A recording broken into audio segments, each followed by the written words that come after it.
¿Y si te dijera que una de las profecías más peligrosas de la historia fue escondida deliberadamente de ti? ¿Qué? En las sombras de los textos antiguos, yace una visión tan inquietante y tan revolucionaria que las autoridades religiosas la enterraron por más de 1500 años.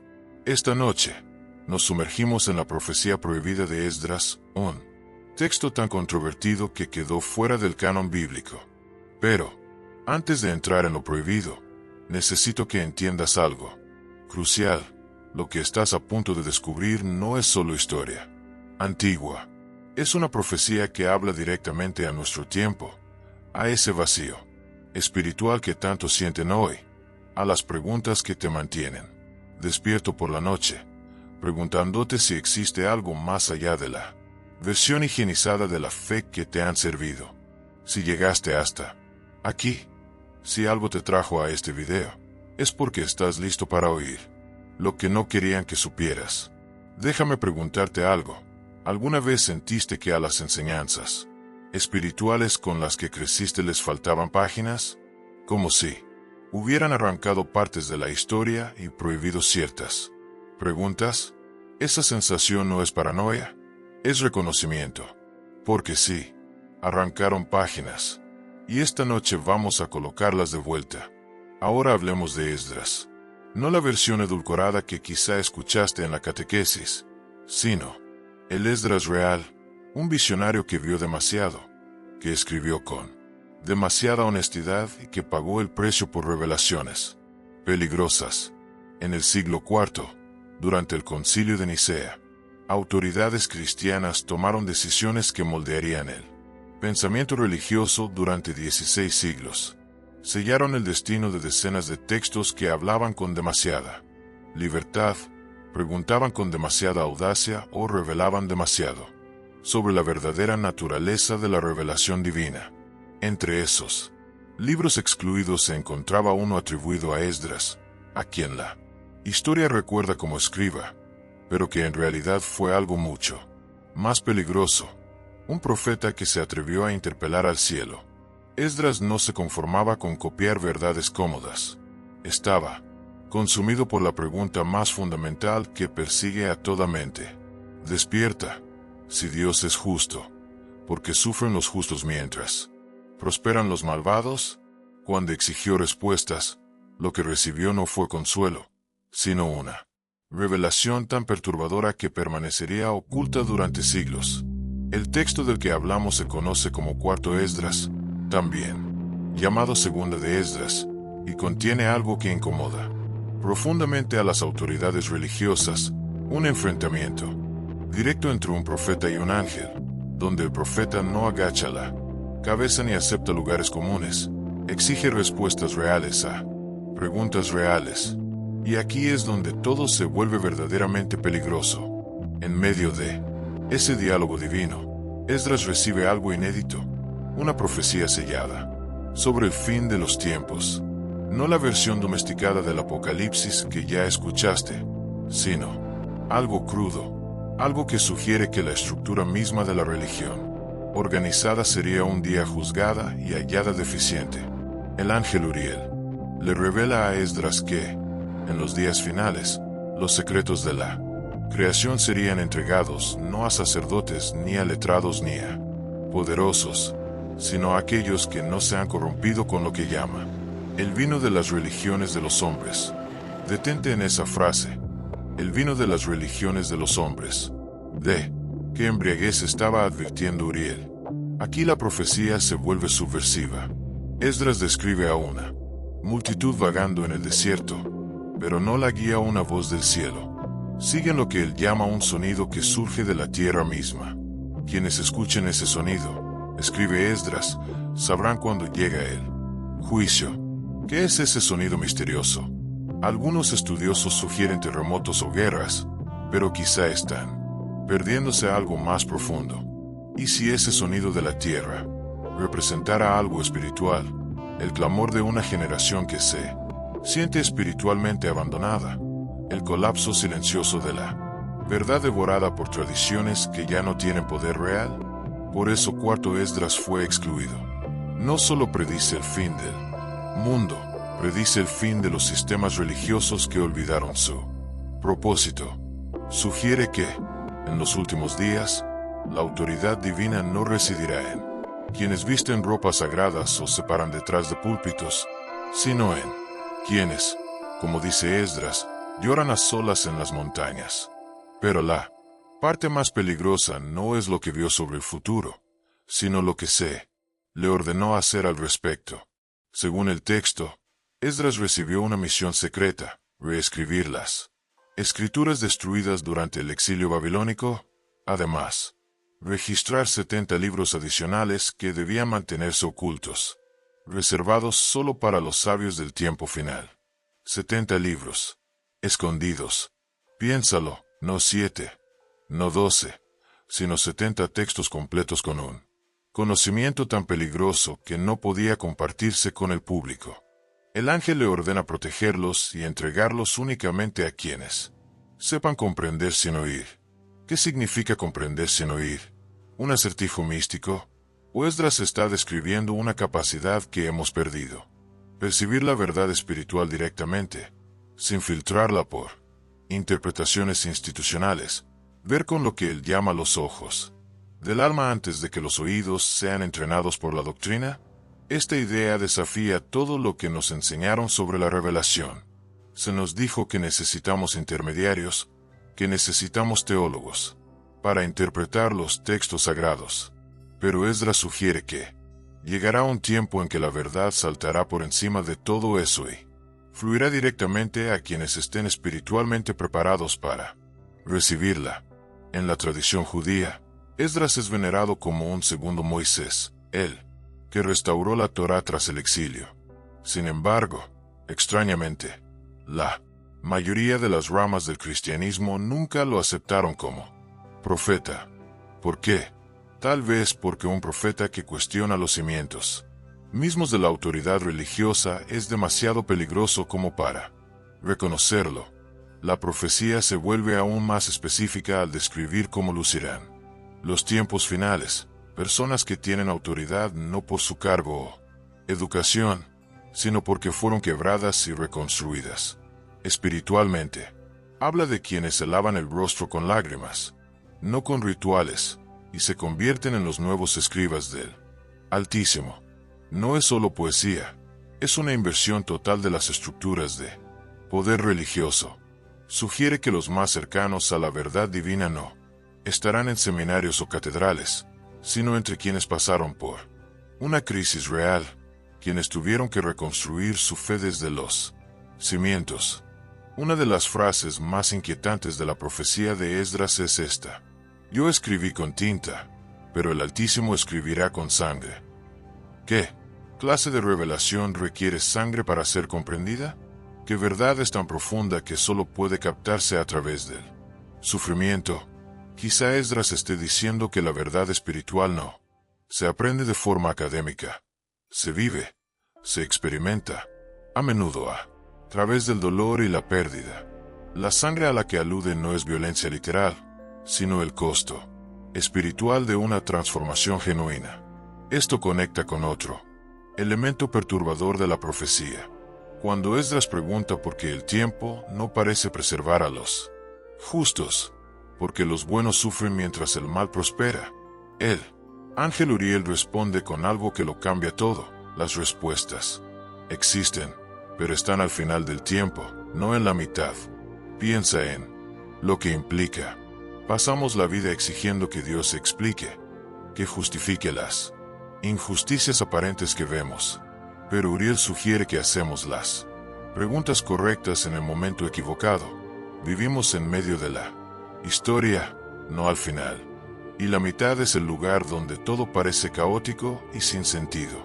El giro más relevante para nuestro momento es que Esdras no describe los últimos días solo como caos externo, sino como una época en la que el corazón deja de buscar.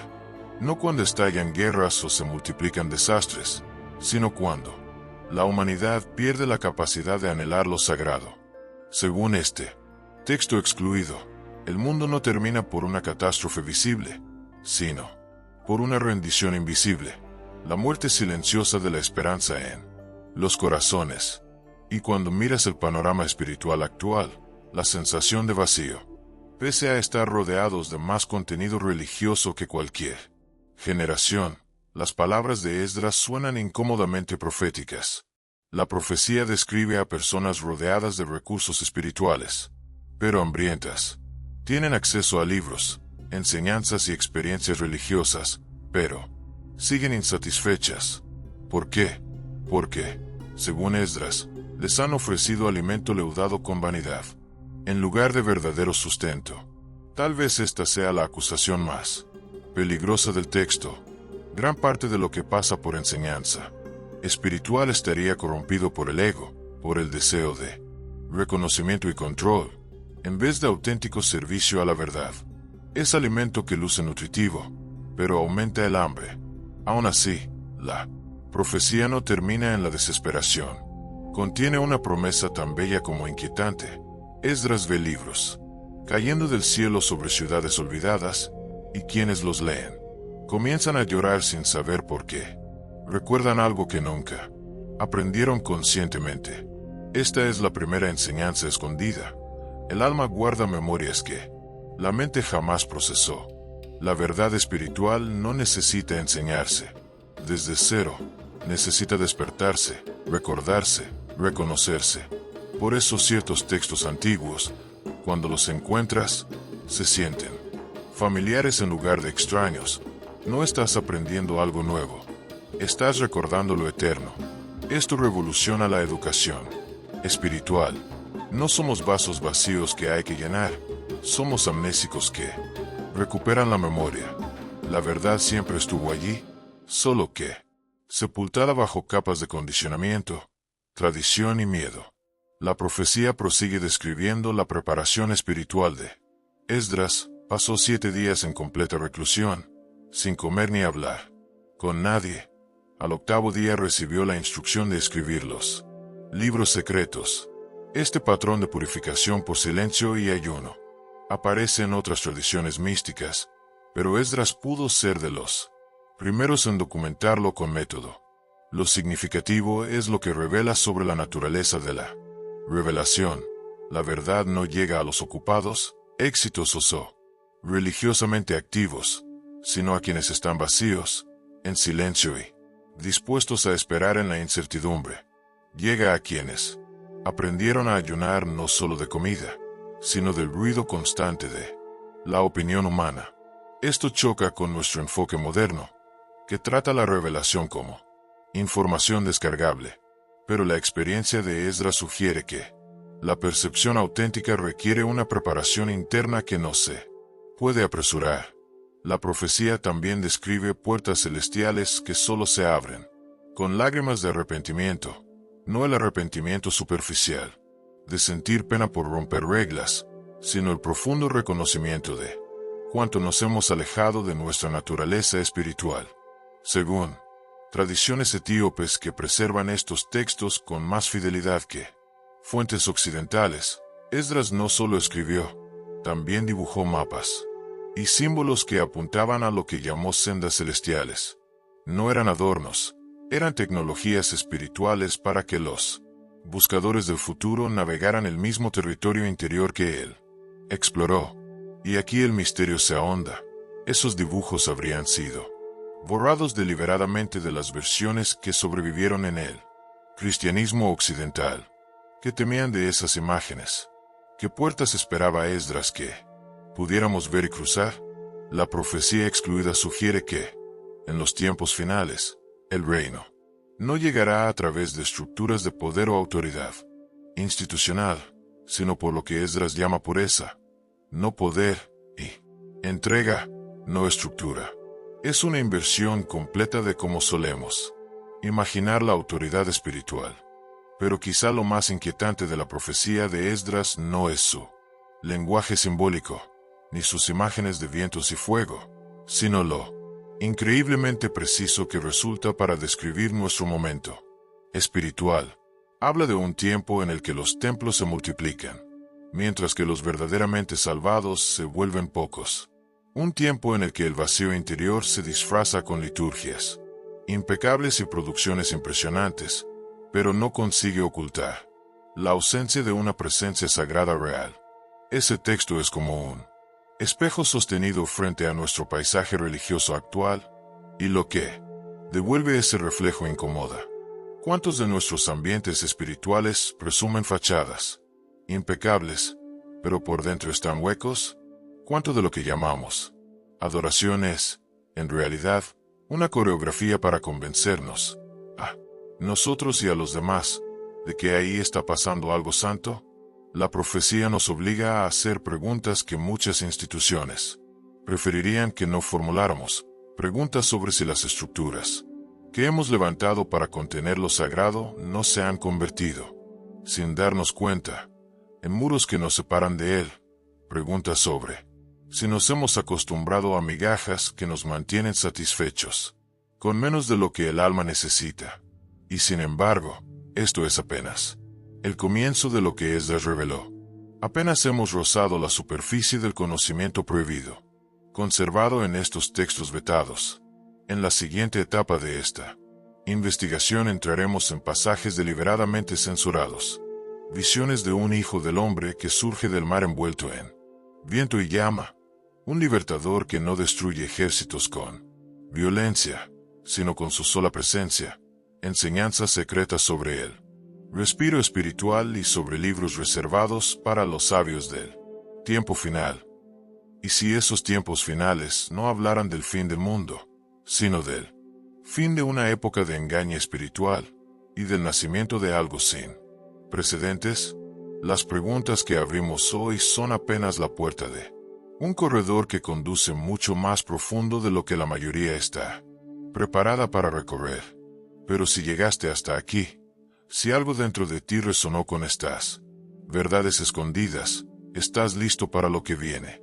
Hay, además, un aspecto en las páginas prohibidas de Esdras que las vuelve especialmente peligrosas para los poderes religiosos. Sugieren que los cimientos mismos de cierta institucionalidad pueden tambalear cuando se entiende cómo opera realmente lo divino en la historia. En uno de los pasajes más recortados del cuarto de Esdras, el profeta presenta una visión que desmonta las expectativas tradicionales sobre el Mesías. Ve a una figura que se eleva desde el mar, envuelta en vientos y resplandores, su sola presencia desbarata ejércitos. No conquista por fuerza, sino por autoridad, lo que hace subversiva a esta visión es su diagnóstico del colapso de sistemas religiosos, que una vez fueron vehículos de gracia. Según esta lectura, el derrumbe no es una desgracia que haya que evitar a toda costa, es un proceso que se navega con sabiduría y valentía. Del otro lado de ese colapso emerge una autenticidad espiritual que no podría nacer de otra manera. Por eso, dice Esdras, sus palabras fueron prohibidas. Porque insinúan que las crisis no son castigos caprichosos, sino parte de una purificación que las instituciones no controlan ni detienen. A veces, lo más amoroso que puede hacer Dios es permitir que se caigan nuestros apoyos falsos. En ese mensaje exigente, sin embargo, hay una promesa. Quienes aprendan a atravesar este proceso con fidelidad recibirán una forma de autoridad interior que nadie les podrá arrebatar. Reconocerán la voz del Espíritu hablándoles al corazón y esa capacidad de reconocimiento los hará imposibles de engañar o manipular. Esa es la nueva orden sacerdotal que describe Esdras. No personas que ocupan cargos oficiales o coleccionan credenciales, sino hombres y mujeres que fueron quebrantados y reconstruidos por la experiencia directa con lo sagrado. Gente que aprendió a encontrar a Dios entre las ruinas de sus antiguas certezas. Lo que Esdras propone no es cinismo, es esperanza. Una esperanza que no depende de vitrales, escenarios o aprobación humana, sino de una presencia que vuelve a caminar entre nosotros. Si eso es cierto, entonces no estamos ante el final de la historia, sino ante el final de un modo gastado de contarla. Y al cerrar este capítulo, la invitación sigue en pie. No temas a las preguntas difíciles. Si algo en tu interior palpita, es porque quizá ya estás oyendo el susurro que Esdras quiso preservar para los sabios de los últimos días. Esdras describe, con la claridad de una flecha, porque tantas estructuras religiosas terminan vaciándose por dentro mientras por fuera se vuelven más altas y más vistosas. Profetiza que esos edificios serán los primeros en caer cuando el nombre del Altísimo vuelva a escucharse de labios de un niño. La imagen es demoledora, no porque ataque a la gente de afuera, sino porque desarma nuestros propios sustitutos de lo sagrado. El símbolo es inequívoco. Muchas instituciones, aun las más impresionantes por fuera y más sólidas por dentro, pueden convertirse en monumentos al orgullo humano más que en caminos de búsqueda auténtica. Se edifican desde el deseo de parecer santos, no desde el deseo de encontrarse con lo santo. Y el agente de su caída no es un enemigo externo, es la mirada limpia de quien todavía no ha aprendido a aceptar reemplazos del original. Una percepción directa, sin filtros, que no se conforma con descripciones de Dios, porque anhela encuentro con Dios. Eso es lo que vuelve peligrosa esta profecía. No acusa al mundo, acusa a los sistemas que dicen servir a la verdad y, sin embargo, pueden volverse obstáculos para ella. No denuncia a los otros, nos señala a nosotros. Sugiere que, a veces, la mayor barrera para la autenticidad espiritual son las seguridades que levantamos para no escucharla. Voz que incomoda. En esa tensión, Esdras no invita a destruir templos, sino a dejarlos transparentes, a permitir que la luz entre, que el exceso ornamental ceda, que la presencia vuelva a ser el centro. Entonces, ¿qué queda? Queda una comunidad distinta, menos obsesionada con títulos y más con servicio, menos preocupada por el prestigio y más por la obediencia, menos centrada en discursos y más en vidas transformadas. Esdras augura el surgimiento de un nuevo sacerdocio. Gente sin placa ni escenario, pero con autoridad nacida del fuego. Hombres y mujeres que, al perder sus viejas certezas, descubrieron en las ruinas una voz más fiel que cualquiera de sus sistemas, que no necesitan empujar ni manipular, porque han aprendido a reconocer el timbre del espíritu. La caída de estructuras no es una invitación al caos, sino a la purificación. No es un castigo, es un parto. Del otro lado no espera el vacío, sino una sobriedad luminosa. Comunidades pequeñas y consistentes, menos preocupadas por parecer y más por ser. Si esta es la dirección, entonces nuestra tarea no es resistir a toda costa, sino navegar con sabiduría. Escuchar, discernir, obedecer, ajustar el paso a la presencia que se mueve y nos llama hacia delante. Tal vez ese sea el sentido de la imagen del niño que pronuncia el nombre de Dios, no el espectáculo, sino la sencillez. No la maquinaria, sino la confianza. No la performance, sino la verdad. Cuando lo esencial vuelve a ocupar el centro, los muros que sobraban se caen solos, y lo que permanece es justamente lo que siempre fue. Real. Si Esdras tiene razón, todavía hay futuro. No para una religión hecha de vitrinas, sino para una fe que vuelve a ser camino. No para sistemas obsesionados con su prestigio, sino para gente dispuesta a servir. No para templos cerrados sobre sí mismos, sino para una presencia que sale a las calles. Quizá por eso su libro fue prohibido, porque pone la verdad sobre el altar y nos invita a elegir de nuevo. Y esa elección, la tuya y la mía, comienza hoy. No es que los antiguos profetas anunciaran simplemente una repetición del pasado, ni que la humanidad cayera en los mismos vicios de siempre sin variación. Esdras, al describir lo que vería, al final, no pinta una copia cansada de viejas apostasías, sino el surgimiento de algo que, a sus ojos, es nuevo en su intensidad y en su forma, una devoción sin aliento. Es una piedad que se mueve, habla y produce, pero por dentro carece de respiración espiritual. Se sostiene de ritos impecables, palabras pulidas y un calendario saturado de actos religiosos. Y aún así, cuando se acerca al corazón, no encuentra pulso. No hay vida, no hay fuego. A eso se refiere cuando compara el tiempo postrero con una mujer agotada que busca aire y no lo encuentra, con un atleta que corre hasta perder el aliento, con una ciudad que mantiene la apariencia de fiesta, aunque las lámparas estén vacías y las calles silenciosas. Esdras no se confunde con el ruido. Él sabe distinguir entre el estruendo de una multitud y el soplo del espíritu. Sabe que puede haber cánticos, manos levantadas y discursos elocuentes, y aún así no haber habitación interior para la presencia de Dios.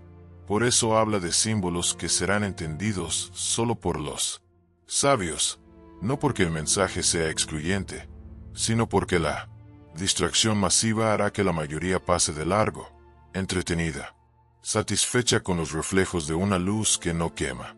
En ese contexto, los signos del cielo se multiplican, pero dejan de causar asombro. Las señales en la tierra se repiten, pero el músculo del alma, habituado a la notificación constante, ya no reacciona. El profeta percibe, además, una sustitución sutil. En vez de arrepentimiento, aparece un léxico de crecimiento personal. En vez de obediencia, un catálogo de hábitos. En vez de comunión, una red de contactos. Nadie diría que eso es malo a simple vista. De hecho, parece prudente y bien presentado. Pero Esdras mira debajo de la superficie y denuncia el intercambio. Se ha trocado el aliento por la mecánica, el secreto por la vitrina, la transformación por la apariencia.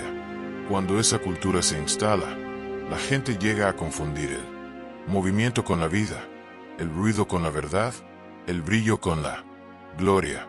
Y entonces, con ironía dolorosa, lo vacío se vuelve tendencia, lo hueco recibe aplausos, lo tibio se nombra moderación.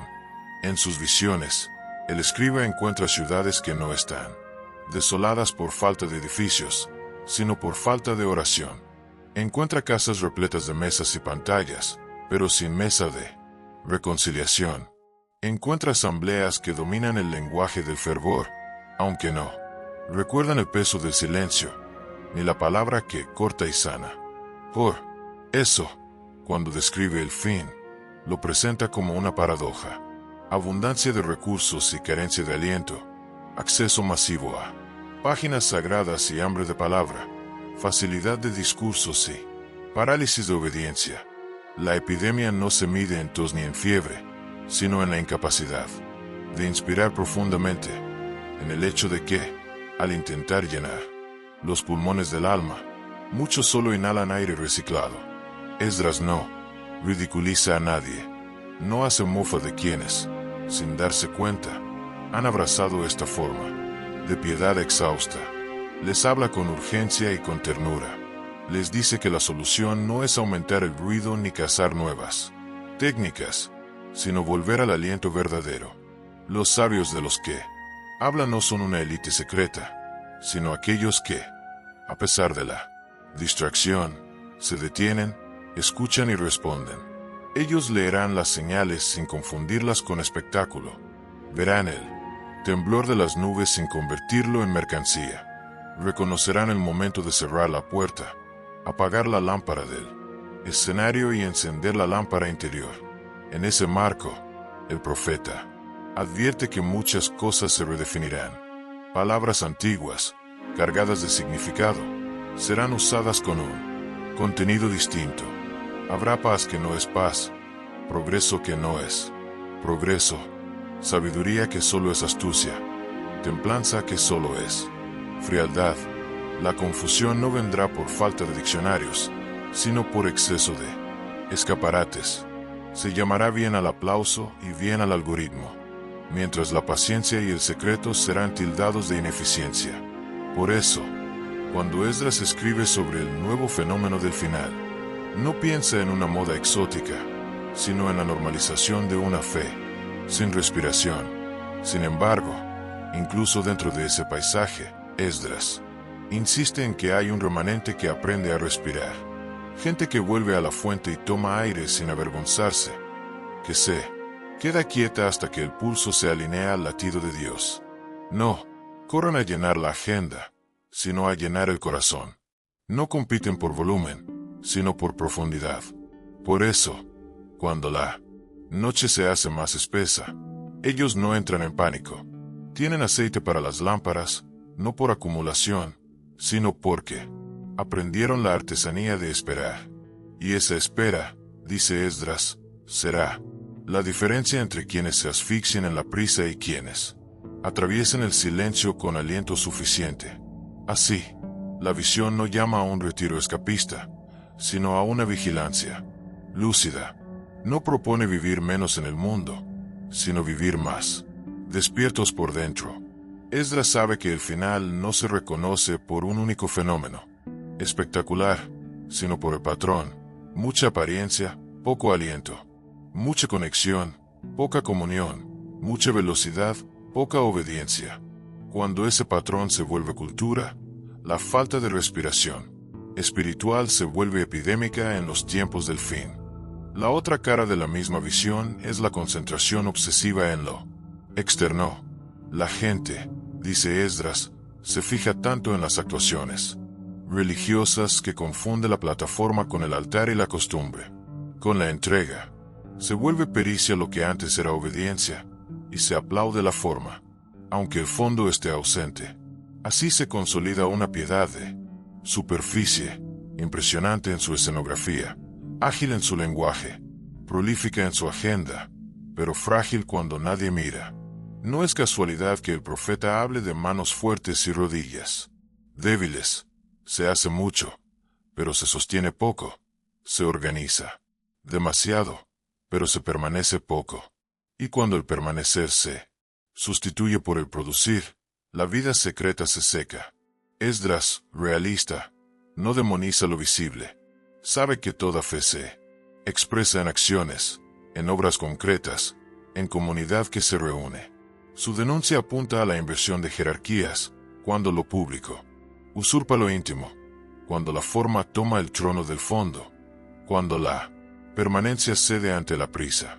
Entonces la devoción se vuelve espectáculo, la predicación se vuelve consigna, la compasión se vuelve campaña. Todo brilla, pero nadie arde. Todo suena, pero pocos escuchan. Todo se comparte, pero casi nada se encarna. En sus páginas, el escriba señala que el éxito espiritual empezará a medirse por métricas ajenas al reino. Se hablará de alcance, de impresiones, de tendencias, como si el cielo funcionara con los mismos algoritmos. Habrá liderazgos agotados y multitudes distraídas. En medio de ese ruido, la voz suave parecerá irrelevante, y el silencio incómodo. El resultado es un extraño fenómeno: comunidades llenas en habitaciones llenas, eventos poderosos sin vidas transformadas, titulares encendidos sin manos extendidas. Es la paradoja de la abundancia sin aliento. Cuando esa dinámica se afianza, surge lo que Esdras llama pasividad del corazón. No es pereza visible, sino un desánimo sutil, una incapacidad de responder aun cuando se entiende la verdad. La gente aprende a sentir sin rendirse, a celebrar sin obedecer, a emocionarse sin cambiar. Y esa pasividad, advierte, se contagia. Se vuelve normal cederla conciencia a la corriente de la época, delegar el discernimiento al clima del día, posponer el arrepentimiento para algún momento más cómodo. Es entonces cuando el profeta eleva la voz para recordar que la vigilancia no es un gesto tenso, sino una atención amorosa. El remedio, una vez más, no es el frenesí, sino el regreso. Regresar a la palabra, no como insumo para un discurso, sino como pan para el alma. Regresar a la oración, no como trámite que legitima una agenda, sino como respiración que sostiene la jornada. Regresar a la comunidad, no como audiencia, sino como familia que lleva cargas y parte el pan. Esdras insiste en que, cuando lo secreto se repone, lo público recobra sentido, Cuando el aliento vuelve, la forma deja de ser un fin y vuelve a ser un vehículo. En el horizonte de la visión, el fin no cae de golpe como un relámpago sin aviso, madura como estación. Los signos se encadenan. Y, para quien está distraído, todo parece continuidad. Solo los que mantienen el pulso del corazón afinado notan la diferencia. La luz es la misma, pero el aire es más denso. El ruido es el mismo, pero el alma responde menos. A ellos, Esdras les dice que no teman. Les pide que se sostengan, que sigan encendiendo lámparas pequeñas, que sigan respirando hondo cuando otros se rindan a la velocidad. Porque, al final, no sobrevivirá el más ruidoso, sino el que conserva el aliento. Por eso, cuando el profeta concluye este tramo de su anuncio, no cierra con miedo, sino con esperanza. Afirma que cada generación tiene la posibilidad de recuperar la respiración espiritual. Con ella, la claridad. No se trata de huir del mundo, sino de vivir en él sin perder el aire. No se trata de ganar discusiones, sino de sostener vidas. Quien aprende a respirar, aprende a discernir, y quien discierne, aprende a amar. Y en tiempos donde la pasividad del corazón se vuelve costumbre, ese amor paciente será el signo más subversivo de todos. De lo contrario, esta pasividad se vuelve epidémica en los tiempos del fin. En su advertencia más incómoda, Esdras describe cómo, cuando la espiritualidad se convierte en un consumo rápido, las personas persiguen señales como quien persigue chispas en la noche. Saltan de maestro en maestro, de fórmula en fórmula, no para crecer en humildad, sino para domesticar lo sagrado y volverlo herramienta de ego. Y entonces los profetas se multiplican, no los verdaderos, sino los que venden certezas instantáneas y alivios inmediatos.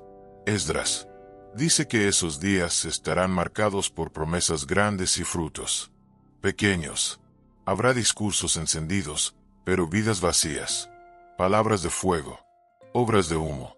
Esa ansiedad por recetas produce dos extremos. En uno, la gente abandona toda búsqueda y se encierra en entretenimiento sin fin, saciándose de imágenes y ruido. En el otro, se aferra a supersticiones y cadenas de rituales, convencida de que si repite el gesto correcto, Dios estará obligado a responder. Esdras no se burla de la oración ni del ayuno, se burla de la idea de que podemos forzar al Eterno con gestos vacíos. Si el corazón no cambia, nada cambia, resume un sabio más tarde. El profeta pinta un mundo donde lo sagrado se usa como moneda. Se promete prosperidad, éxito, protección automática, pero se evita el arrepentimiento, la reparación, la justicia con el prójimo. La visión también señala un fenómeno social, el miedo convertido en espectáculo, los rumores de guerra, los colapsos, los signos en el cielo se convierten en mercancía. Danos más temor, parece pedir la multitud, pero que sea entretenido. Esdras no condena a quienes tiembla el corazón, advierte contra quienes monetizan ese temblor, convirtiendo el fin en una temporada más de la serie, donde debería haber silencio. Hay gritos, donde convendría detenerse. Hay carreras. Frente a todo eso, el mensajero que dialoga con Esdras, al que la tradición llama Uriel, le recuerda algo básico. El juicio no es un espectáculo, es un espejo. No se mide al mundo por cronogramas secretos que unos pocos descifran, sino por la forma en que tratamos a los débiles, por la verdad que sostenemos cuando nadie mira, por la fidelidad en los días en que nada sucede. Le pide a Esdras que deje de contar señales externas y mire el termómetro interno del pueblo: violencia normalizada, pesas truqueadas, jueces comprados, juramentos quebrados, confianza rota. Cuando la mentira se haga hábito, el día se acercará. Es la frase que resume la escena. Esdras escucha y entiende otra cosa profunda. No todo lo que brilla en lo espiritual viene de la luz. Hay caminos fáciles que prometen poder rápido, pero a cambio cobran el corazón. Hay doctrinas que alimentan el resentimiento y lo disfrazan de justicia. Hay maestros que suben al púlpito para hablar de humildad y bajan para contar ganancias. El profeta no pide perfección, pide despertar, volver a los actos sencillos que cierran la grieta del mundo, dar pan, desatar yugos, limpiar el trato con el otro, decir la verdad cuando duele. Por último, la visión lo lleva a mirar hacia el interior de la comunidad. ¿Y qué hay de los que verdaderamente buscan?, pregunta Esdras. Uriel le responde que no serán olvidados, aunque parezca que su esfuerzo es pequeño y su voz ahogada por el ruido. Nadie que encienda una pequeña llama en la noche queda sin registrar. En la contabilidad del Altísimo, no pesa tanto el espectáculo como la fidelidad silenciosa. Y aquí está el consuelo de la profecía, incluso cuando parezca que todo se desordena y que el mercado de lo sagrado domina. Habrá hogares donde la justicia continúa, mesas donde se comparta, bocas que se nieguen a vender la verdad. Allí, dice Uriel, se sostiene el mundo, y por esas pocas brasas la noche no vence del todo. Las prácticas que Esdras describe no funcionan porque sean exóticas o secretas, sino porque encarnan verdades antiguas en actos cotidianos. Funcionan cuando el corazón y la mano van juntos, cuando ayunar implica también compartir, cuando orar implica también reparar, cuando esperar implica también trabajar. Uriel le enseña que la llave no está en palabras raras ni en números escondidos, sino en la conversión concreta del deseo. Ama la justicia, aborrece la opresión, y tu día no será en vano. También le muestra el reverso, técnicas que se venden como atajos, prometiendo claridad sin examen, comunidad sin compromiso, poder sin obediencia. Esdras pregunta por qué muchos se sienten atraídos por aquello que finalmente los vacía. La respuesta es simple y dura, porque lo verdadero tarda y no se puede controlar, mientras que lo falso ofrece una emoción inmediata, un sentido de pertenencia instantáneo, un enemigo al que culpar. Esdras lo entiende y llora, no por la dureza del juicio, sino por la fragilidad de los hombres, por lo fácil que es comprar humo cuando el alma tiene hambre. La profecía no se queda en el reproche. Uriel toma símbolos que el pueblo conoce: agua, pan, luz, pesas de mercado, y los reordena para revelar una pedagogía de la esperanza. El agua limpia si se deja correr, pero encharcada se pudre. La luz guía si se coloca en alto, pero escondida no sirve. El pan alimenta si se comparte, pero guardado por miedo endurece el corazón. Las pesas justas protegen a todos, pero trucadas roban futuro. No hace falta inventar un lenguaje nuevo, basta con mirar con honestidad la vida común. Cuando Esdras pregunta por los tiempos, el mensajero le impide fijar fechas. No contéis los días para huir del deber de hoy. Es la instrucción. En vez de eso, le da señales cualitativas. Cuando la mentira suene a sentido común, cuando los jueces comercien sentencias, cuando el fuerte use la ley para aplastar, cuando el pobre odia al pobre, porque cree que no hay lugar para ambos, cuando el mercado del miedo sea más rentable que el trabajo honesto. Entonces sabrás que el día está cerca. Concluye, no para asustar, sino para apurar el bien.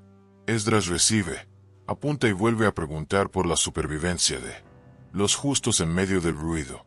Uriel habla de pequeños refugios, casas abiertas, pactos limpios, oficios hechos con cuidado, palabras dadas que se cumplen. Habla de maestros que forman sin propaganda, de madres que enseñan sin resentimiento, de ancianos que guardan silencio para no incendiar.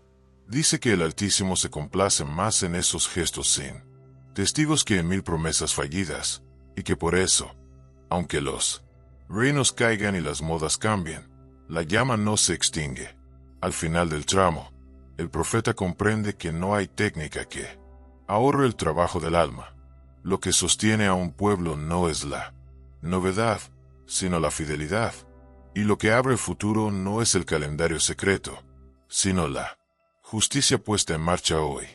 Así lo deja escrito Esdras, para que, generaciones después, cuando vuelvan a levantarse vendedores de milagros y mercaderes del pánico, alguien recuerde que el camino estaba en lo sencillo: decir la verdad, hacer misericordia, aprender a esperar, encender la lámpara y mantenerla encendida. ¿Cuántos desean la comodidad de pertenecer a una comunidad religiosa, sin el costo de una transformación real? ¿Cuántos quieren el brillo de los templos, las palabras pulidas, la sensación de estar en lo correcto, pero sin el fuego incómodo de cambiar la propia vida? La profecía atribuida a Esdras pinta con crudeza ese deseo de consumir espiritualidad como si fuera entretenimiento, experiencias que inspiran por un momento, pero que no forman un carácter nuevo ni un vínculo auténtico con lo sagrado. En ese espejo, la religión deja de ser camino y se vuelve vitrina, deja de ser disciplina y se vuelve espectáculo. Esdras no está atacando la belleza ni el rito en sí, está señalando algo más profundo, una época en la que proliferan los maestros y los altares, mientras la verdad se vuelve rara. Habla de multitudes que buscan sermones que acaricien los oídos y de corazones que aplauden la forma, pero rehuyen el fondo. Muchos maestros, poca sabiduría; muchos templos, poca obediencia. Esa es la acusación que se escucha entre líneas, y por eso sus visiones incomodan, porque te obligan a preguntarte: ¿qué parte de mi fe es convicción y qué parte es costumbre? En estas páginas aparece, además, el tema de las señales. Esdras pregunta por los tiempos, por el fin de los días, por cómo distinguir lo verdadero de lo falso cuando todo parece mezclado. La respuesta que recibe no es una fecha, sino una anatomía moral de la época: orgullo que se llama virtud, violencia que se viste de justicia, y un hambre de novedad que desplaza lo permanente. Es una crítica de superficie, pero también una invitación a mirar hacia adentro. Si lo de afuera cambia sin cesar, lo único estable será la fidelidad del corazón. Hay descripciones de ciudades llenas, de mercados que prosperan, de discursos que suenan correctos, sin embargo, de una pobreza invisible que crece, la de la verdad. Esdras ve a la gente cansada de escuchar, pero incapaz de obedecer. Ve a líderes más preocupados por su nombre que por el nombre de Dios. Ve a los libros citados como autoridad y a la autoridad del cielo tratada como una cita más. No es un ataque a la inteligencia, es un juicio al orgullo. Y por eso el texto insiste una y otra vez: la sabiduría no se mide por la elocuencia, sino por el fruto. Cuando Esdras pide claridad, se le concede una pedagogía extraña. En lugar de respuestas simples, visiones que exigen discernimiento. Es como si el cielo dijera: te daré símbolos, porque el símbolo no envejece. Te daré imágenes, porque la imagen viaja más lejos que el argumento. De ahí que el lector tenga que aprender a leer no solo con la mente, sino con la conciencia. Hay un exceso de información y una escasez de entendimiento. Sobran palabras, falta peso. El texto contrasta dos hambres, la del espectáculo espiritual y la de la presencia real.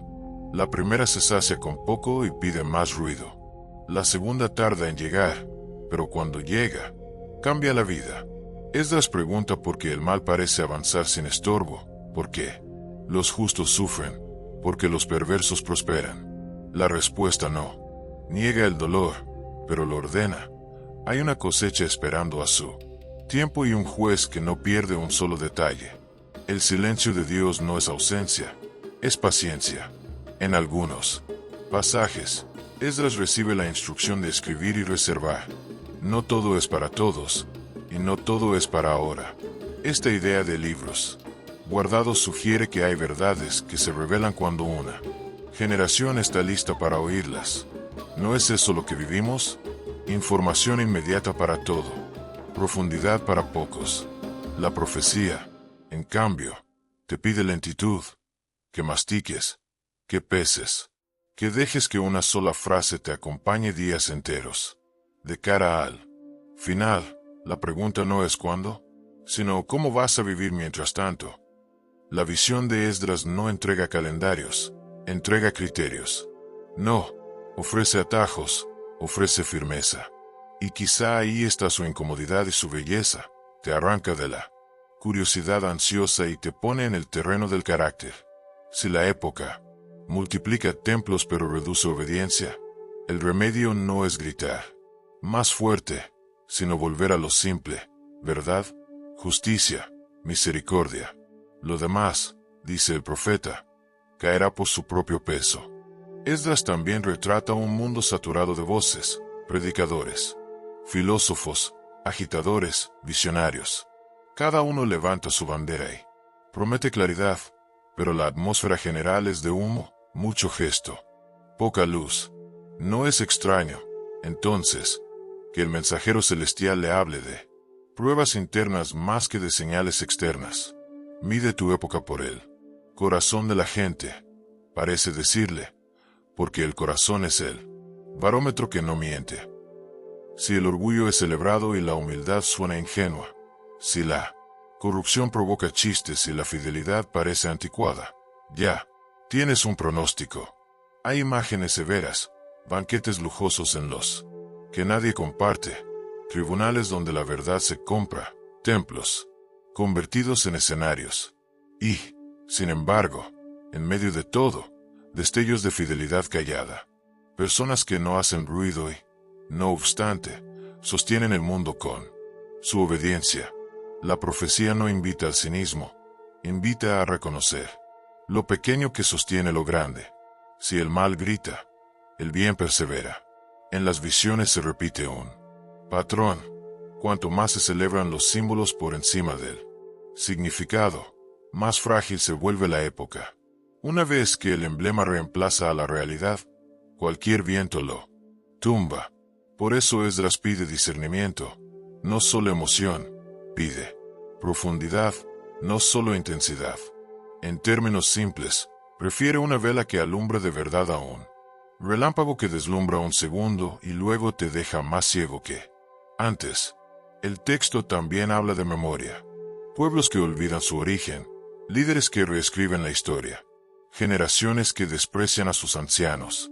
Cuando la memoria se pierde, todo se vuelve inmediatamente negociable. La justicia, la dignidad, la palabra dada. Esdras observa ese vaciamiento y lo llama por su nombre: juicio. No un castigo caprichoso, sino la consecuencia natural de vivir sin raíces. Si arrancas un árbol y lo dejas al sol, no hace falta castigarlo.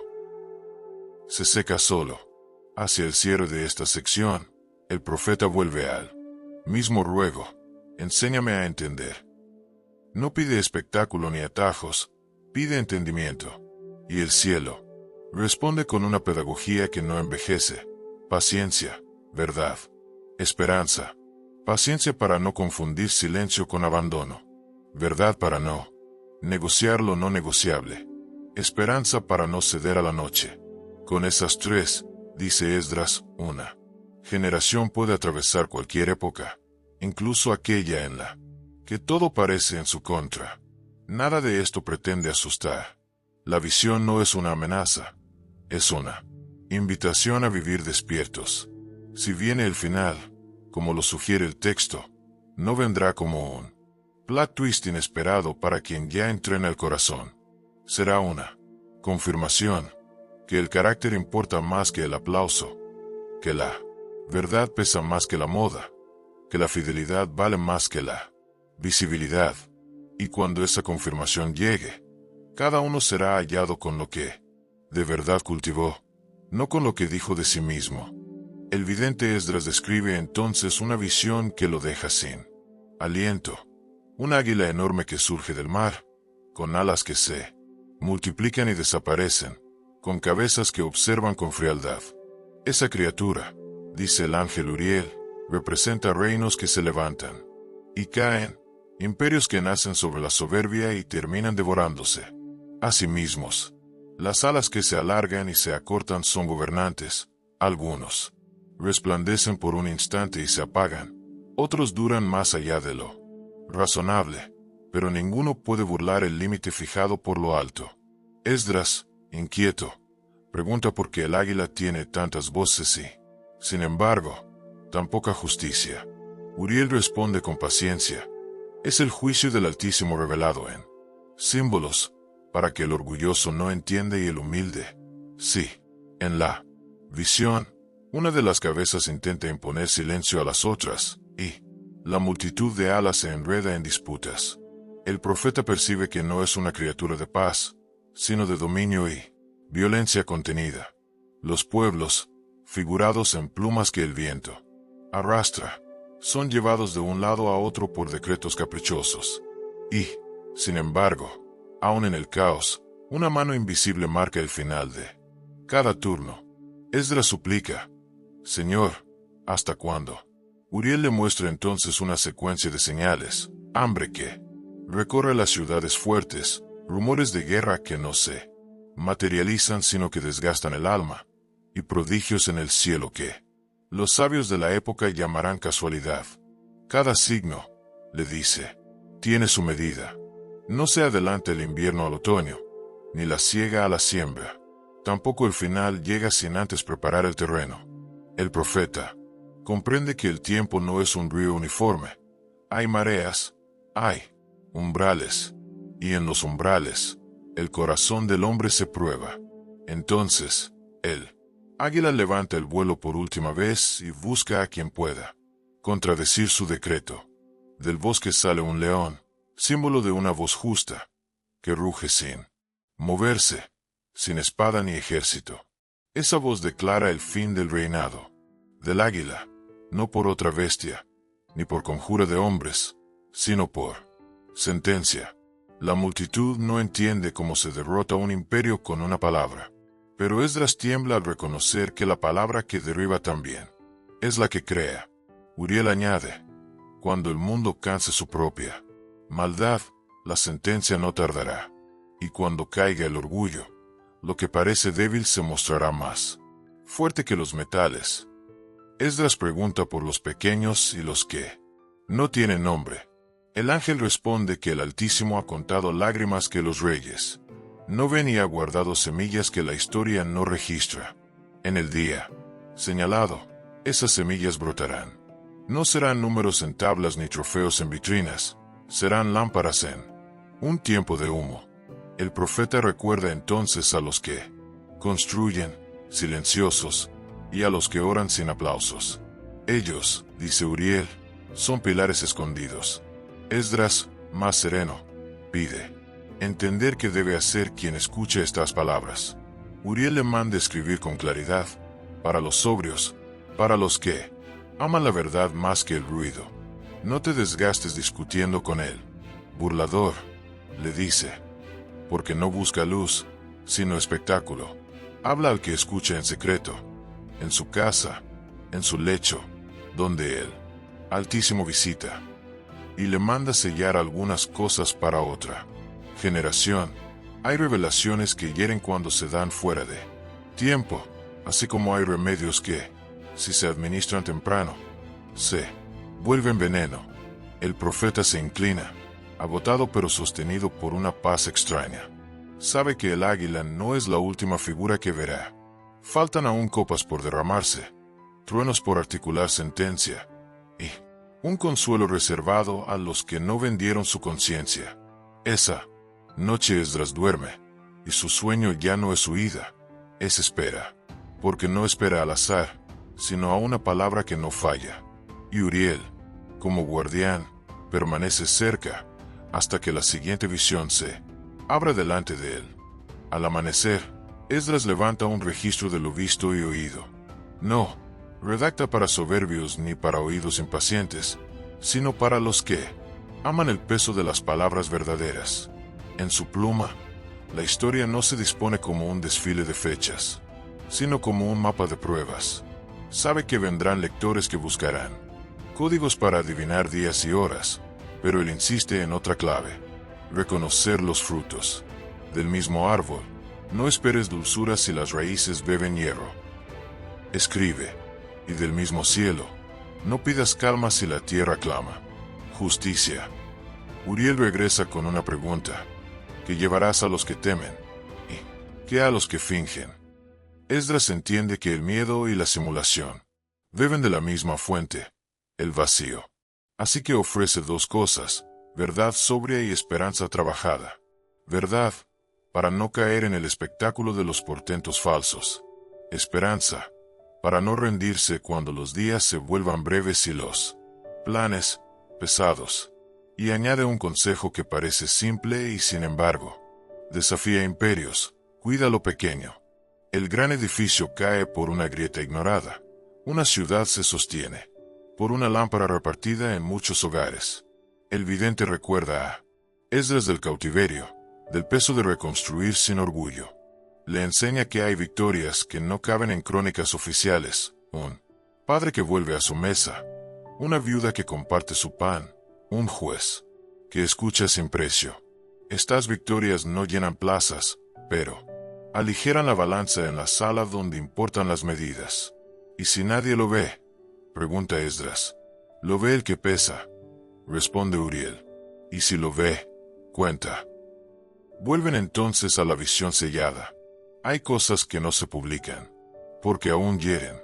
Uriel marca con su mano lo que deberá reservarse, no por elitismo, sino por medicina. La verdad fuera de tiempo crea fanatismos, y el remedio sin diagnóstico produce muerte. Esdras anota, separándolo, que ha de correr por las calles de lo que ha de guardarse en la despensa del templo. Antes de retirarse, el ángel le deja una imagen final. Un valle, lleno de huesos secos, comienza a vibrar sin música. No hay artificio, solo aliento. Algunos huesos se alinean y piden piel. Algunas almas recuerdan promesas pronunciadas cuando el sol era joven. El valle no se repleta de ejércitos, sino de testigos. No marchan, permanecen. Y su permanencia, misteriosamente, debilita los gritos del águila, que aún revolotea en la memoria de los hombres. Esdras cierra el rollo. Pide que estas palabras lleguen a manos limpias, o al menos a manos que quieran limpiarse. No promete calendarios ni mapas secretos, solo una certeza: el Altísimo no se ha escondido de los humildes. Cuando llegue la hora, los reconocerá por su sed, no por su ruido. Y a los que duermen con el corazón en vela, les será suficiente una chispa para entender que la noche no es dueña del amanecer. Lo que esta profecía prohibida nos obliga a hacer no es rendir culto al miedo, sino mirar con valentía el estado real de nuestra vida espiritual. Si todo puede derrumbarse, templos, sistemas, prestigio, estructuras, entonces lo único que permanece es la capacidad de reconocer la verdad cuando se presenta desnuda ante nosotros. No se trata de un espectáculo ni de una doctrina más, se trata de ver con claridad. Esa es, según Esdras, la prueba de nuestro tiempo. Aprender a entender sin apoyarnos siempre en la voz de otro, sin depender de explicaciones enlatadas, sin escondernos detrás de tradiciones que quizá perdieron el contacto con lo sagrado que pretendían custodiar. La imagen que surge una y otra vez es la de un despertar interior. Es como si el texto nos dijera: el final no es un colapso que llega desde afuera, es la consecuencia de haber vivido demasiado tiempo con sustitutos, con copias, con brillo sin sustancia. Por eso la visión no busca asustar, sino preparar. Nos advierte que habrá confusión, ruido y doctrinas muy brillantes, pero vacías. Habrá encabezados que prometen certezas, y a la vez gente que no reconoce la presencia de lo divino, incluso cuando está delante de sus ojos. El diagnóstico es duro, pero no es pesimista.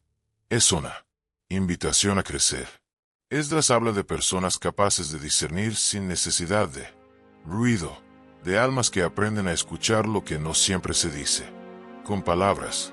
Entender sin oír no es misticismo barato, es madurez espiritual, es poder mirar lo cotidiano, el trabajo, la familia, la historia, y reconocer ahí la señal de lo real, aunque no venga envuelta en un lenguaje religioso. Y añade algo crucial: quienes no desarrollen esa sensibilidad corren el riesgo de confundir el mapa con el territorio, la etiqueta con la presencia, el rito con el encuentro. Este es el motivo por el que la profecía fue incómoda para muchos. No porque atacara a un grupo en particular, sino porque cuestiona el centro de poder religioso, la tentación de sustituir la experiencia directa por descripciones elaboradas. Cuando eso ocurre, la fe deja de ser camino y se vuelve vitrina. La devoción se vuelve espectáculo. Y la comunidad, en lugar de acompañar a las personas a encontrarse con la verdad, puede terminar protegiendo estructuras vacías que ya no la contienen. Sin embargo, Esdras no se detiene en la crítica. Señala también un camino: aprender a percibir. Habla de un pueblo que, en medio del colapso, no cede al pánico. Gente que rechaza el cinismo y el escapismo por igual. En vez de añadir más ruido, buscan el silencio que limpia. En vez de adorar a los mensajeros, se abren al mensaje. Y entonces aparece el punto más provocador del texto. El fin de una época no solo cierra algo antiguo, sino que abre la posibilidad de algo que jamás hemos visto. El lenguaje que usa es el de alumbramiento. No una repetición, no un ciclo más de lo mismo, sino un nacimiento. Sugiere que lo que viene requiere una humanidad distinta, no superior por orgullo, sino más hondamente humana, capaz de vínculos más limpios, trabajos más honestos y comunidades donde la verdad pueda respirarse. Si eso suena ambicioso, lo es. Pero el texto insiste en que no ocurrirá por decreto ni por moda. Emergerá a través de personas que tengan el valor de desaprenderlo, que ya no sirve, y reaprender lo que el amor verdadero exige. Aquí es donde la profecía de Esdras se vuelve práctica. No te pide que abandones todo y te escondas, te pide que despiertes, que mires sin filtros de propaganda, que te preguntes si lo que llamas fe todavía te lleva al encuentro vivo con lo sagrado o solo a una identidad social cómoda. Te pide que revises si tu comunidad ayuda a las personas a crecer en verdad, o si protege vitrinas que ya no contienen presencia. Y sobre todo, te pide que dejes de temer el cambio cuando el cambio es el único camino para salvar lo que realmente importa. El fin de los días del que habla Esdras no es un reloj apocalíptico que nos viene encima como una tormenta inevitable. Es el final de una forma de estar en el mundo que agotó su sentido, y el principio de otra. Ese principio no será automático ni universal. Nacerá donde haya mujeres y hombres con la valentía de ver, escuchar y actuar desde la verdad. Nacerá donde aprendamos a construir relaciones con menos espectáculo y más sustancia, donde el trabajo no sea idolatría ni evasión, sino servicio, donde la comunidad no sea tribuna, sino taller de humanidad. Tal vez por eso estas palabras fueron consideradas peligrosas y terminaron en listas de textos prohibidos, porque desplazan el centro. Ya no basta con pertenecer, repetir y obedecer. Se nos pide responsabilidad interior, hacernos cargo de lo que creemos, de cómo vivimos y de lo que sostenemos con nuestras decisiones. Esa no es una carga imposible, es el privilegio de ser libres de verdad. Y sí, da miedo. Pero el miedo no es señal de que vamos por mal camino. A veces es solo el precio de cruzar una puerta nueva. Al final, la pregunta que dejan estas profecías no es ¿vendrá el fin?, sino ¿estás listo para lo que viene después? Ese después, dice Esdras, depende de nosotros, de si aceptamos el llamado a una conciencia más despierta, a una vida más honesta, a una fe menos teatral y más real. Si lo hacemos, quizá descubramos que el fin de una era no era un abismo, sino un umbral, y que del otro lado no hay espectáculo, sino trabajo, no hay consigna, sino verdad, no hay miedo, sino amor que aprende a hacerse responsable. Si llegaste hasta aquí, no es casualidad, Tal vez algo en ti reconoció estas líneas como una invitación, no para un club exclusivo, ni para una élite mística, sino para la tarea cotidiana de volver a aprender a ver. Si esta lectura de Esdras es cierta, entonces el mayor acto de resistencia en tiempos de ruido es simple: mantener el corazón atento, la mente clara y las manos listas para servir. Lo demás, los viejos monumentos, las fachadas, los discursos, caerá por su propio peso. Y tal vez eso no sea una tragedia, sino el comienzo que tantos han estado esperando. Cierro con una imagen sencilla que atraviesa toda la profecía: una lámpara encendida en una habitación silenciosa. No ilumina todo el mundo, pero hace visible lo que importa donde está. Así operan los comienzos verdaderos, no con anuncios, sino con presencia. Si te dejas guiar por esa luz, aunque sea pequeña, aunque no tenga aplausos, empezarás a reconocer el hilo que une la historia prohibida con tu propia historia.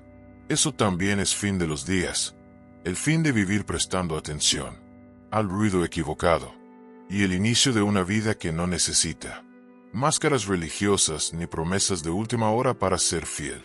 Es un trabajo humilde, no espectacular, pero es el único que construye algo que no se derrumba cuando tiemblan los templos y se apagan las consignas. Quizá por eso Esdras fue silenciado, porque apuntó al lugar donde nadie puede fingir por mucho tiempo: al corazón. Allí se decide si la fe es memoria o espectáculo, si las palabras son camino o vitrina, si la comunidad acompaña o distrae. Allí se reconoce si estamos listos para lo que viene después del ruido.